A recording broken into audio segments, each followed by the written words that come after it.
It's one small step for man, one giant leap for mankind. This is the Cosmic Voice.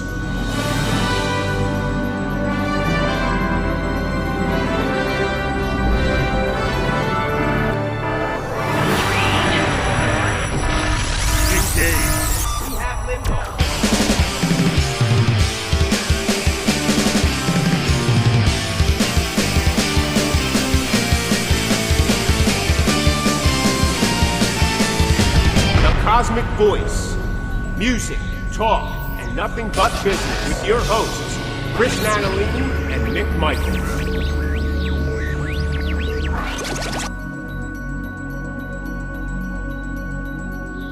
Hello, everyone, and welcome to the Cosmic Voice. This is Season 5, Episode 14. I am here with my co-host, Chris Natalini. Hey, what's going on? And I am Mick Michaels. Welcome back, everyone, to another show. Chris, how are you, sir? What is up, Mick? I am doing great, dude. I just don't know if it's winter or spring or what summer. I don't know what's happening. I'm cold in the morning and sweating in the afternoon. It's been the day of recording this. We did hit a little bit of a cold, but I think it's only going to last like 2 days, and then we're back to 60 degrees. This week was just insane.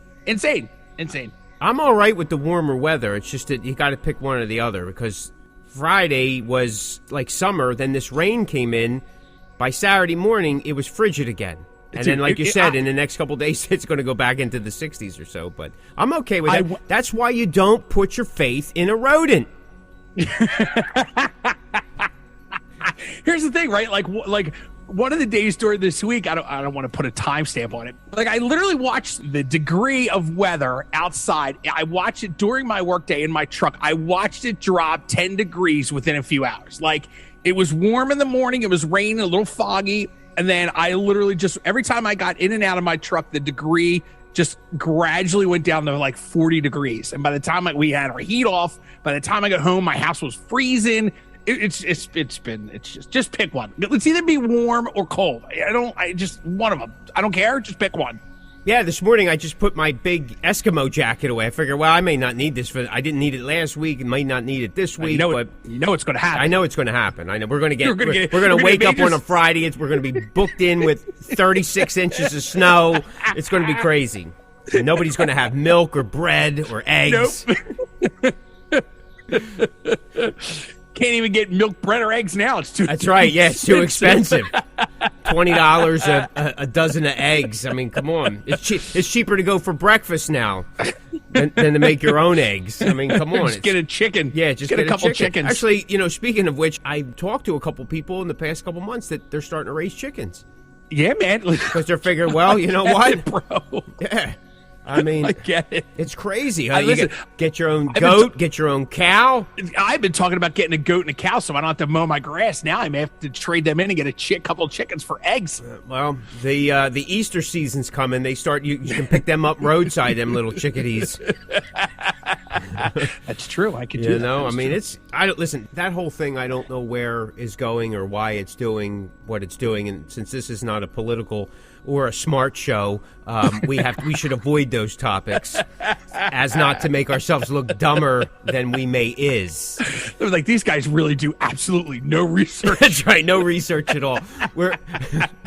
We just kind of pull things up. We start talking and then just kind of fill in the blanks. Hey, they found this out.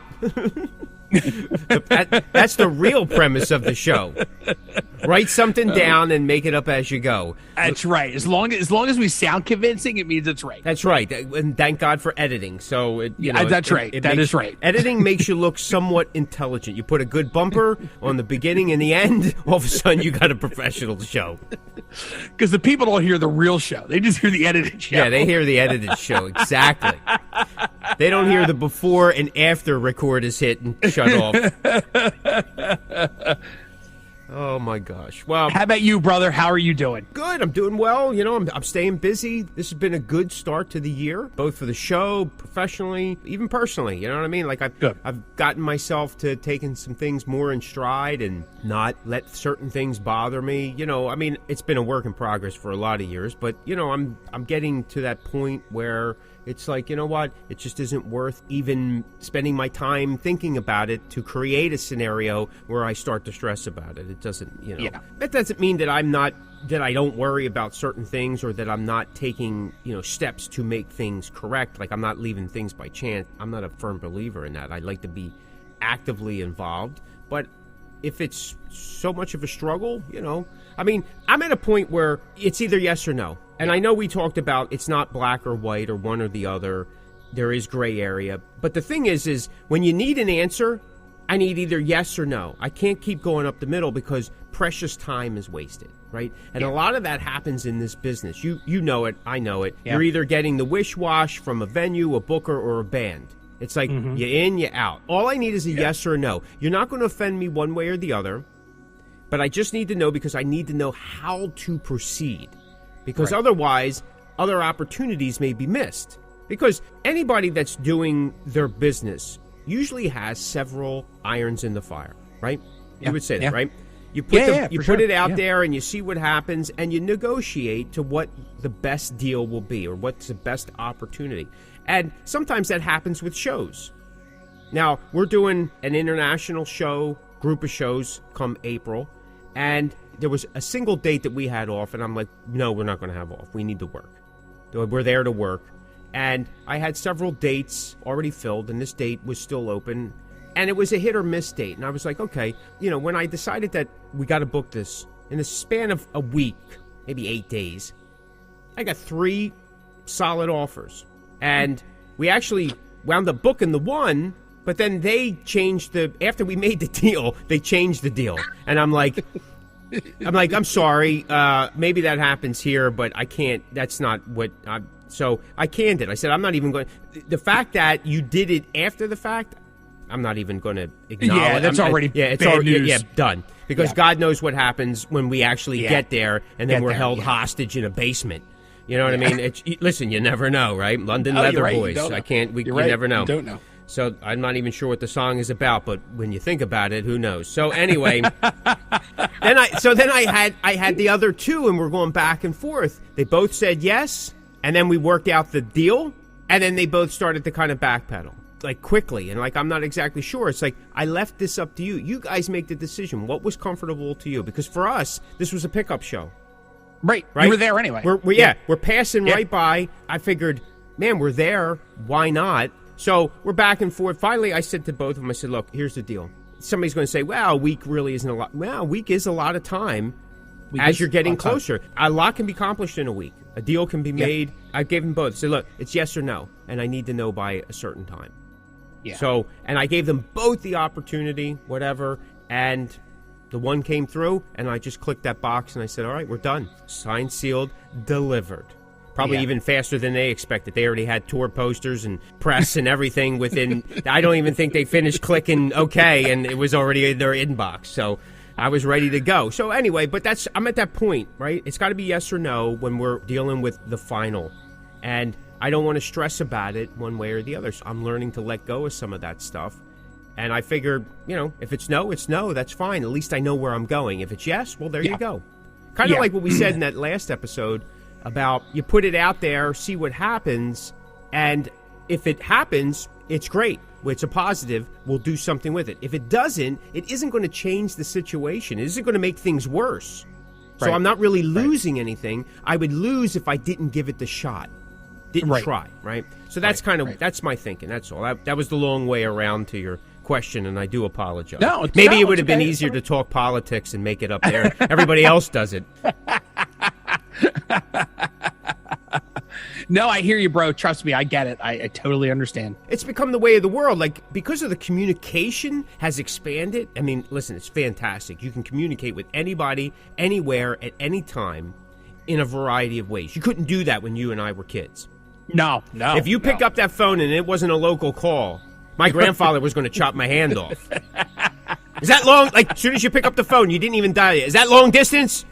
You're not dialing one, are you? Yeah, you know, like, yo, Pop, I don't know anybody outside of this block. You know what I mean? I don't know anybody. What are you talking about? Where have I been?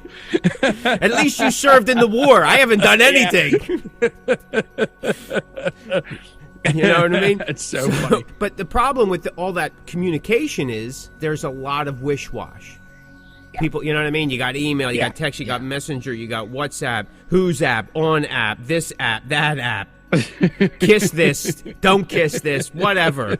So it makes it, oh, I didn't see that. Oh, it went to spam. Oh, it did this. It went to that. It's like, wait a minute. Now, listen, a lot of those excuses worked in 2000, 2002, maybe 2010. Some of that stuff, you know what I mean? Hey, listen, I called you. I was actually talking to you. Oh, that wasn't me. I don't remember. That was my assistant. That was my assistant. I've actually had people say, I don't ever remember talking to you. What are you talking about? I played here like 10 times. I got you. Isn't this you on my phone? Saying, hey, I'll see you tonight. Like, sorry, that one isn't going to. Hey, this is a picture of you and me last time. No, I don't know. I don't know who you are. I'm sorry. I've had that too, man. I've had that too. People quickly forget about you.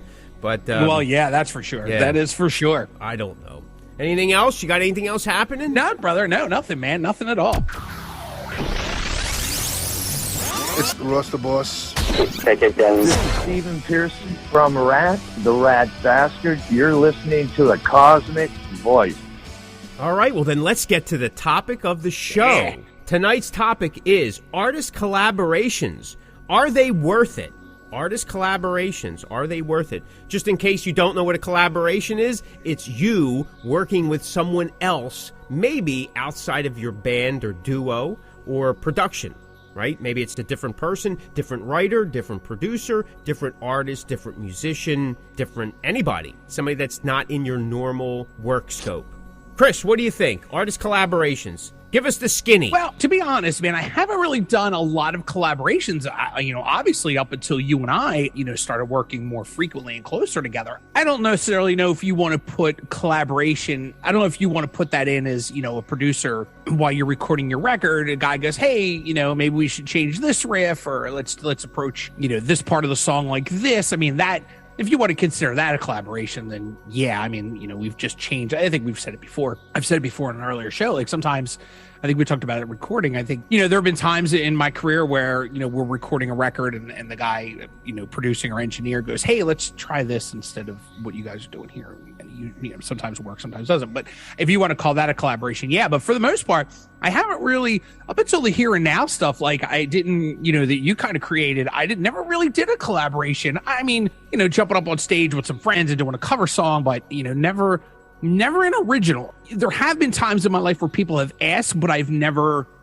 came to fruition, right? It just never kind of came out, or it fell to the wayside. Even doing collaboration with another band and trying to do like a split EP, like that never saw the light of day either. And I've been involved in a few of them, and it's just, you know how it is, two bands trying to, do a split EP and, recording and putting out at the same time. So I was never, I've been in talks with stuff like that, but it's never actually seen the light of day. So really my first collaboration was really the here and now stuff that I did with you, and it's super fun. And, now, you and I had put out, you would put out the hereafter stuff. And then, obviously now we're looking into, another one. And, for me, it's been super cool, but it's also been nerve wracking because working, and I'm just going to put this out there with you because you're really the only person I've ever collaborated with musically. Putting stuff out with you is nerve-wracking to me because it's super out of my element. So I am super critical of everything I do. And, we joke all the time. And, even another guy in the band also has the same thing. We're very like, this is so different for us. So it takes us a little time to, I think we're a little too critical because it does take us a while to get things done because we're so like in our own head, especially this go round with the stuff that you and I are working on now. I'm really, really super critical of it because I know what I would have changed the first time, and now I'm trying to change it the second time, and it's just not clicking. So for me, collaborating is stressful, but I enjoy it because at the end of the day, it is super challenging. And when it's done, I go, yeah, like it's done. And that was really kind of cool. Now I'm looking forward to the next one. But when I'm in the moment, and I can speak for a friend, a mutual friend of ours too, when we're both in that moment, it is super stressful because it's something we don't always do. And it takes us out of our element of what we're used to doing on a daily basis and have been doing for years. And then when you put something different in your eyesight, you go, oh, no, like, how am I going to figure this out? So yeah, so it's been super exciting. I love it. The collaboration that we did for the Here and Now stuff, like, that was also because there were so many great people on it. What started as your vision, because I was pretty much part, if I remember correctly, I was pretty much part of the initial, like, right from the get-go. So you didn't even have all those people yet. And now, when I hear the stuff, I go, this is awesome, because there's some really cool names on there. To say that you're a part of that, no matter how big or small you're in the song, it's still cool to say that I'm in there. Like, it's really, really super cool. Listen, I like collaborations. Going back to what you said, I think that they are, in an essence, a way to break out of maybe, say, your normal channels of doing what you do, right? And they should be somewhat challenging, especially if you pick an artist who's not in your wheelhouse, but right. You enjoy or are excited about what they do, and you're trying to get some of that flair. And a lot of times, with, like, say, your top-notch collaborations on your national and international type of level, usually two artists are put together to enhance each other's status, right? Their numbers. Yeah. And a lot of times they're put together, one helps the other propel or succeed, or two artists that are happening at that time, that collaboration just kind of merges audiences, which then increases numbers. I mean, really, that's why a lot of that is done on the outside. Now, there are artists who want to do things for the artistic purpose. A lot of times that's kind of where I'm at with doing stuff. So I like the idea of collaboration. We've been doing it for, a number of years. But the dark side, or the downside to it is there's scheduling conflicts. There's often ego and attitude that pops up after. There is a lot of lag time because of scheduling and or because of work ethic. This is from my experience. Early on with this band, we had been approached to do some collaborations with several different artists, and we had written the material. We had meetings, discussions, so on and so forth, back and forth. Everybody's in agreement, and then the person or people, they would just not come through, which is not uncommon with a lot of people. Will go yes, yes, yes until they actually have to do it. And that's kind of a bummer, because as I was saying at the beginning of the show, a lot of time is wasted. A couple weeks could be a lot of time. Now, again, when you're a bigger name act, all that is scheduled around there. A couple weeks waiting, maybe, or even a month or two, could be the difference between big sales and not big sales, right? So there's sometimes that, and there's been stories where, like, say, Freddie Mercury and Michael Jackson, they had planned to work together. They were back and forth doing stuff. They just never clicked. It just never clicked. There was months of stuff, probably that we'll never hear, that was put together, I know there was a meeting, apparently, they say, that between Michael Jackson and Prince.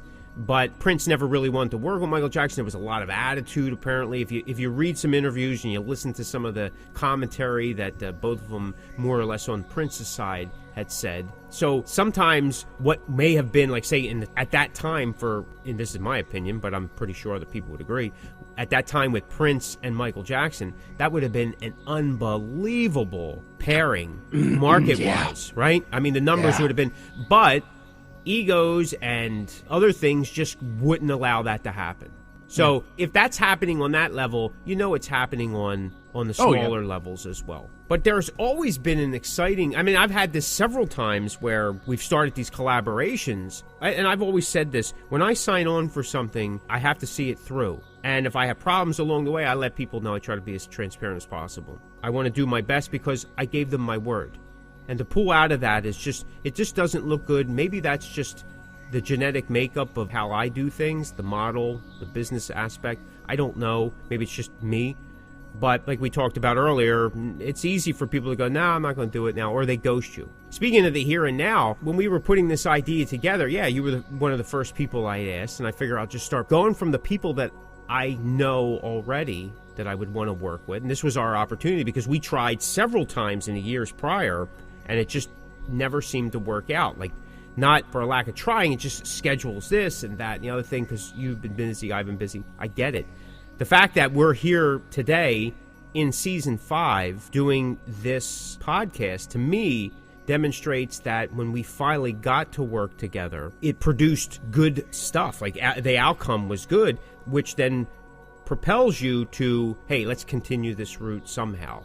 And then you start for working. sure. You start working the schedule around to make that happen. And sometimes, Yeah. listen, you got to take that chance, right? And you don't know. There's always that apprehension, like, wow, I don't know. Is this going to be, should I, like you were saying, is it worth it? Can I give the time and whatever? But sometimes just, hey, listen, you give it the go. And if you're giving it the go, there's always ways to work around something that may not be working as good as you would hope it to be, as long as everybody's on board. But when the Here and Now stuff started coming together, that in itself was inspiring to keep going. Like, we have so-and-so now here and so-and-so. And again, I'm not really going to mention any names. I mean, if you're interested, you can go look up Here and Now and see who was involved in the project. So that first one, we had a world crisis kind of in our corner that really helped push this initiative, right? There was people wanted to make a difference, wanted to help.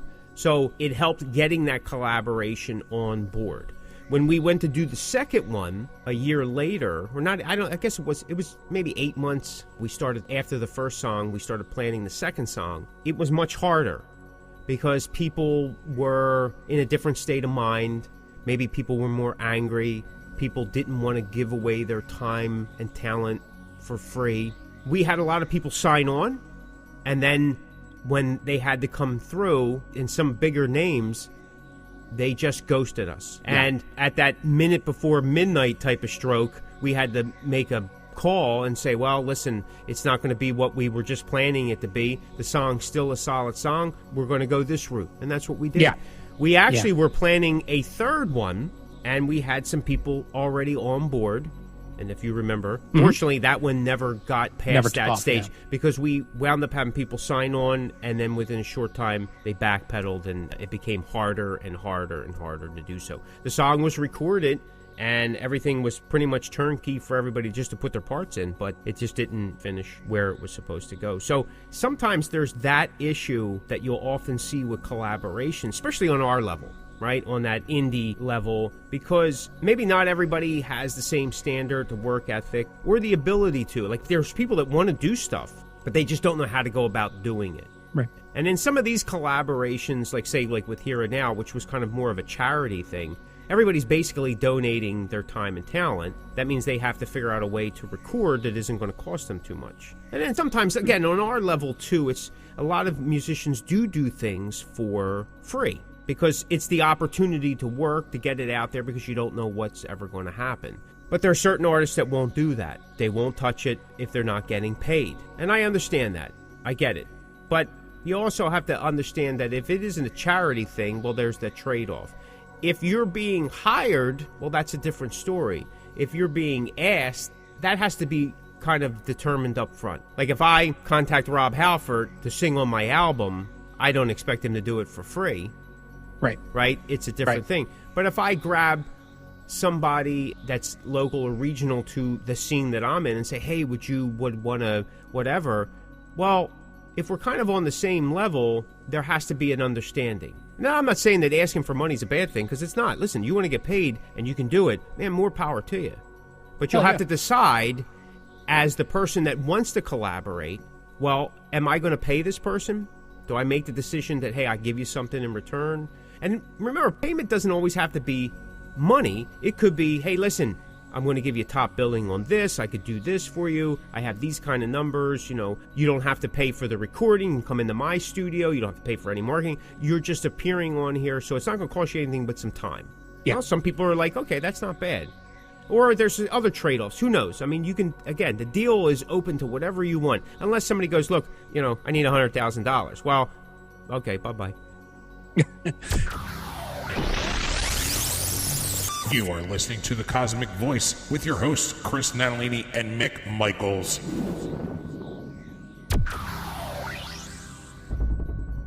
Do you think that, because I feel like, and I could be completely off base here, I feel like collaborations became more of a thing during COVID because everybody was recording at home. And the people who, myself included, who never recorded at home before was getting equipment to record. So everybody was doing some kind of recording at home because we could. So do you feel that, and I know you've been part of a number of collaborations. Do you feel that it's more of a thing now because everybody has the ability to record in their own home?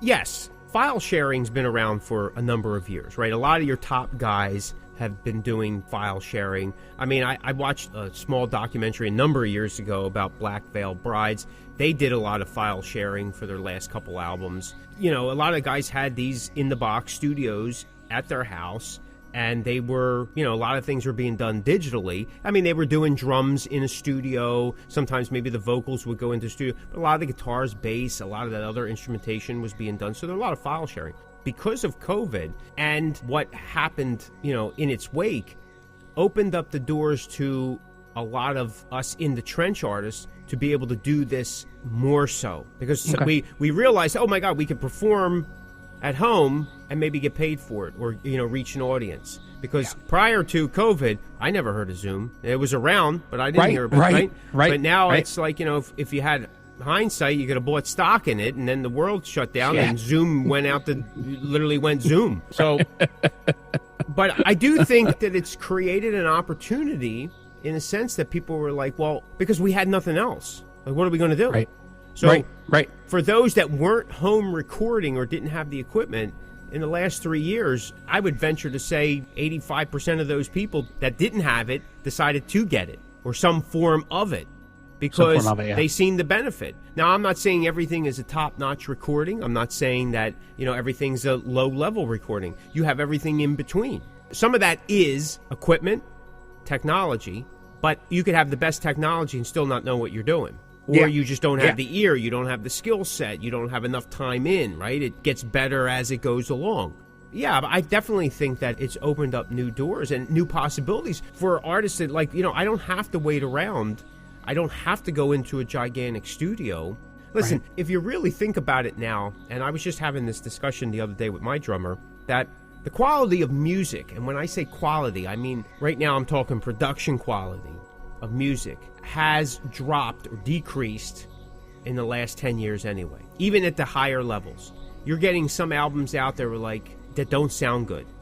They're either too bright, they're too loud, they're too tinny, they're too trebly, whatever. Vocals are way too loud. I'm seeing that more and more. Vocals are like really out there and other things are being pushed down because there's so many different qualities now. I mean, there's always been a lot of studios, okay? But years ago, all your big name acts, there was like 7-8 studios worldwide that were frequent pretty regularly by all the major acts. If the Beatles recorded there, other people were recording there. Yeah.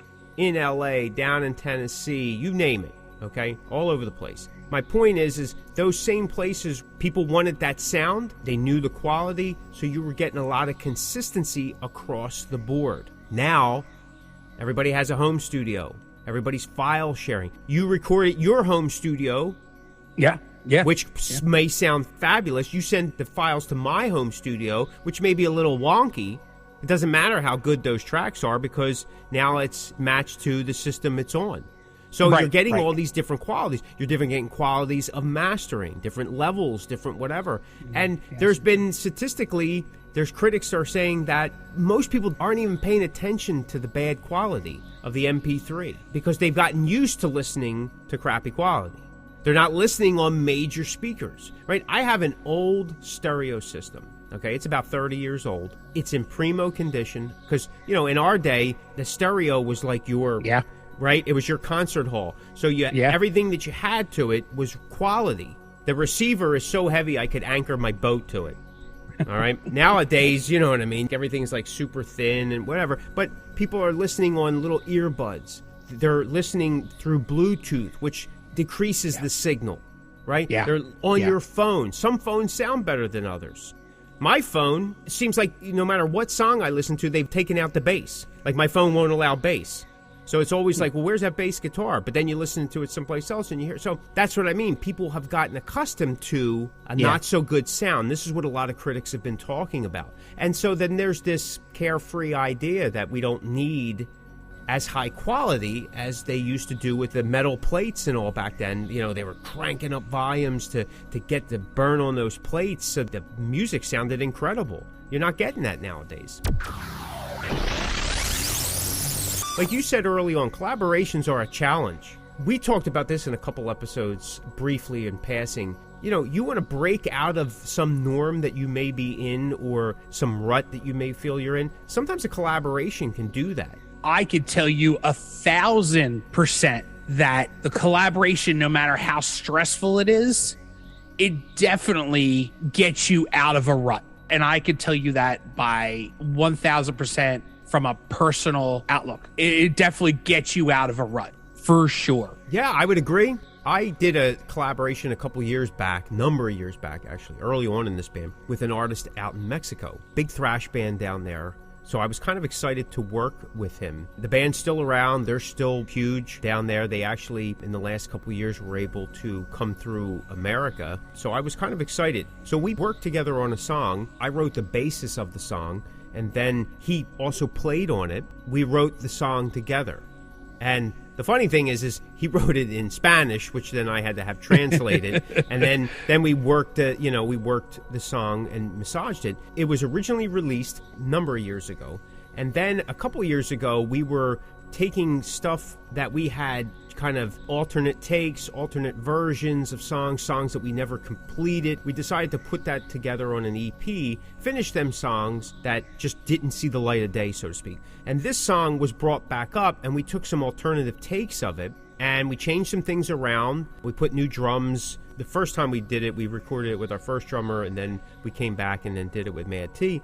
He did the whole vocal. The gentleman from Mexico did the entire vocal. And the beauty of it is he did it in Spanish, which was really cool.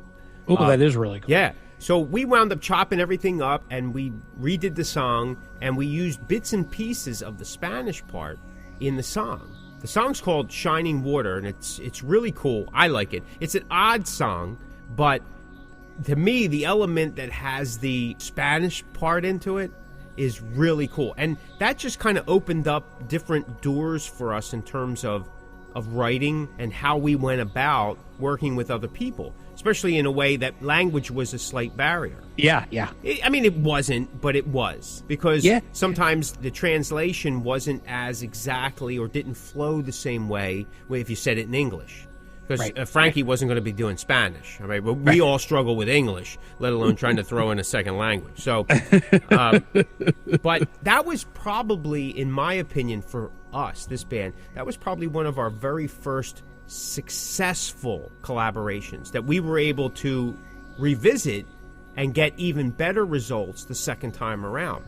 Because when I reached out to the gentleman, I said, hey, listen, man, we're going to redo the song. We have the opportunity to redo it. We're going to use some alternative takes.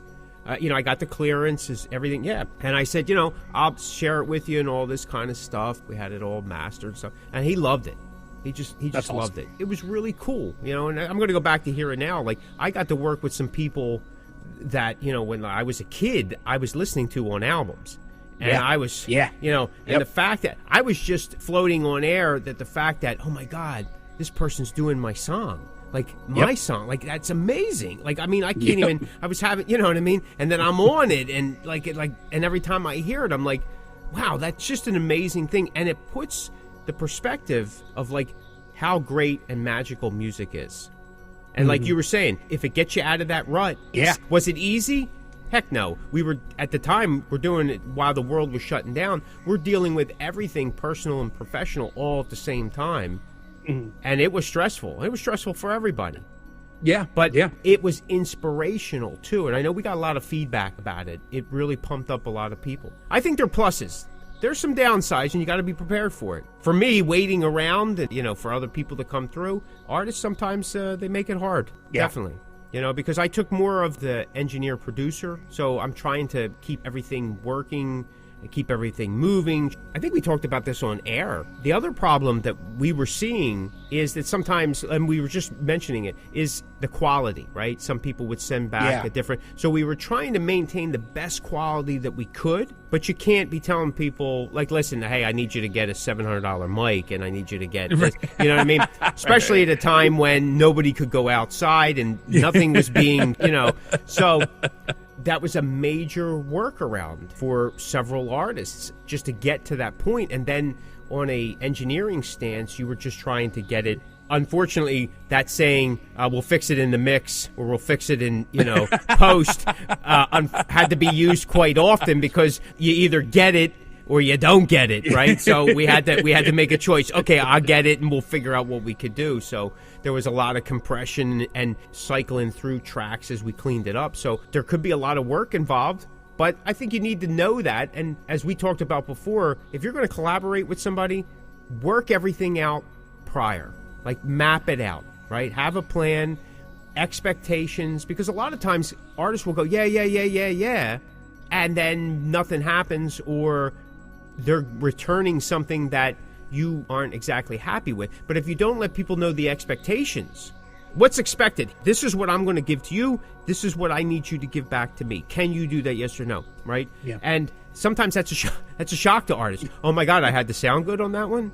Oh, you want it good takes? Oh, okay. How about you turn your volume up? I've gotten tracks back that were like, they're talking, and this is whole thing. And it's like, what do you want me to do with that? Well, just raise the volume. Yeah, I raise the volume, triple the tracks. All I get is a shh, and then I get exactly, this. I get a shh. So that's what we're trying to avoid. Let me ask you this: is, besides working with me, are other collaborations something that you're going to continue to be open to or even look for? Or is it just something like, if it happens, it happens? Because I know you got a pretty busy schedule and you got your own stuff going on. And sometimes taking that time to do a collaboration takes away from the main thing that you're doing. So, I mean, is it something, what do you think? I don't know if I would actively search it out, and not for any reason. I just don't know if I would actively search it out, but I would never say no to it, because I do think it's really cool. And it does take me out of, again, it does take me out of my comfort zone. Maybe hard to get into, but the end result, I'm glad I did it. So I'm always open to them. I have no problem with not doing them, especially, and we've talked about this on an earlier show also, you want to be careful what you put yourself into or who, because you don't know their background, and you don't want to be tied to something that you're not proud of, or other people are involved and maybe you're a little shady or whatever the case may be. But I don't actively search them out, but I'm totally up for them, and I would totally probably say yes to all of them, unless there was a super really good reason. But again, for me, it's because of it's a challenge and takes me out of my comfort zone, which I have trouble facing initially, but once it's over, or once I'm kind of in it, then I'm like, okay, yeah, this is cool. I'm glad I said yes to it. Last year, I was going through taking stock in my career, right? And I was going through some stuff, and I was making some lists, things that I would like to get more involved in. And I had said, I do want to work with other people when I can. I want to write other kinds of music, and I've been doing that for years. More personally, I work with different kinds of music because I like more than just metal. There's things that I like, and I often want to emulate other songwriters, because again, if you're really into music, it doesn't matter what it is. I mean, a good song is a good song, right? A good arrangement is a good arrangement. A good hook is a good hook. And you're like, wow, I wish I came up with that. I mean, they often ask big stars, what song do you wish you wrote? And a lot of people will kind of list off a lot of Paul McCartney songs, Beatles type songs. How'd they come up with it? I wish I came up, that type of thing.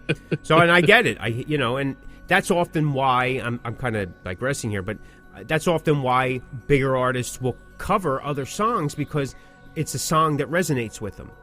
We're an artist or a songwriter that really does something for them, and they try to take a little bit of that maybe afterwards. And I know I've learned that from just starting to, I'm still new to the cover pool. You learn some things because you really got to study. It's not just about doing the song verbatim. It's about studying what that person was playing, how they played it, how they approached it, what was involved in it. Like sometimes you got to get some backstory sometimes on the song. Now, in our world today, some of that's a lot easier because it's just a Google search. Right. But, that kind of thing. Years ago, it was you'd listen to that song a million times and you start feeling the feeling, that kind of thing. Anyway, so I made these lists and I said, I want to get more involved working with other people.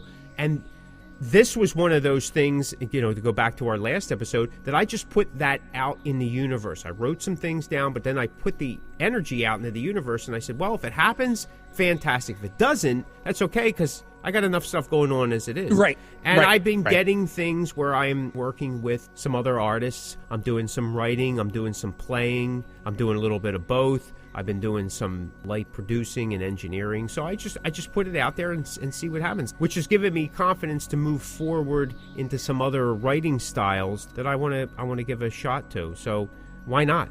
What's the worst that can happen? Nothing. I'm used to that. Right. So it's been positive so far. So I'm not opposed to it. I've learned over the years some things that can be expected or not expected, and so that's why, as I was saying, I try to communicate what it is that's expected of this type of partnership. Because really, collaboration is a partnership, right? For that instant, for however long it is, them two brands merge, and really it is about helping each other. Like, especially if you're two indie artists and you're both still trying to get an audience, this may be a help, right? And like you were saying early on, that's why a lot of bands prior to COVID, that sharing an EP or an album, like a split EP, split album, that became really big. Yeah. For two reasons. One, you were able to cross-promote to a different audience. And two, you were able to cut the cost down. You were able to get a bigger package for half the price because you were splitting it with somebody else. And I think that they're cool things as well. If nothing else, if you don't want to actually write with somebody or have them perform or something, try that. Two artists of the same genre, or even two opposite artists. Because, listen, which is no different than those compilation albums of bands that were, through the 2010s, they were very popular. You don't see them as often now. They were popular when we were younger too, especially like on the metal scene. Oh yeah, on the metal scene. Yeah, that's how those blossoming record labels at the time were able to get all their bands heard by these little compilation albums, right? I know several bands that was their breakout. Their breakout. Right? Yeah. Because the record company wasn't completely sure that they were going to give them a label, like a label support or a deal, but they were able to put on these little compilation albums, and that was a takeoff for them. So, yeah, like, if you're not ready to do that kind of commitment, do a split EP, do a split album, and see how that goes. That in itself could be a struggle, because I've been approached in recent years to do some things like that, but you have to sometimes look at the benefit. What's the other band going to bring to me? Or not bring to me. I mean, look, here's the business end of it, right? I mean, you can say one way or the other, oh, that's a nasty way of looking at it. But the truth is both bands, if they're going to collaborate on something like this, need to bring to the table a lift. If one band brings the lift and the other band doesn't because they're just riding coattails or bandwagon it, it's not worth it. It's horse, right? And I get it why that other band would do it. Like, who wouldn't take that opportunity to ride the coattails? But if you don't have an audience, you're not bringing anything worth to the table. Right. Yes, the other band, you guys are splitting the money, but is that really worth what it is? Because the person or the band that's going to really benefit is the one that has no audience compared to the one that's already been building an audience. Yep. So there has to be give and take. And again, that's where the communication and the expectations that, hey, this is what we're doing. We've put several together ourselves in terms of some benefit shows that we put together, these little compilation albums. They're kind of like mini EPs for us, but then we have the other artists peppered in as well. And again, but the cost was always on our end. So they were just supplying a track to be part of that whole promotional piece. But again, all the financial and all the time, everything, they were just sending in a track. Everything else, the art, the production, the setup, the duplication, the money was done on our end, if that makes sense. Sure. Yeah. Sure. So, I mean, it gave us lift, it gave them lift. That's the way I look at it. But again, if a band isn't, somebody could be listening right now, oh, that's bull, I would never do. Well, then you have the right to say no. If the band says yes, well, then that's the decision that they made. It was a good project. Everybody seemed to benefit well for it. No different than anything else. You're not going to do it without the hopes of something good happening from it. If it's something you don't want to be involved in, you don't get involved. Yeah, I think that's the key, right? I mean, you want people to hear your music. So doing a split with someone, there has to be a mutual benefit, right? In hopes that you get that crossover. Fans of this band, if you do a split, fans of this band will listen to my band and vice versa.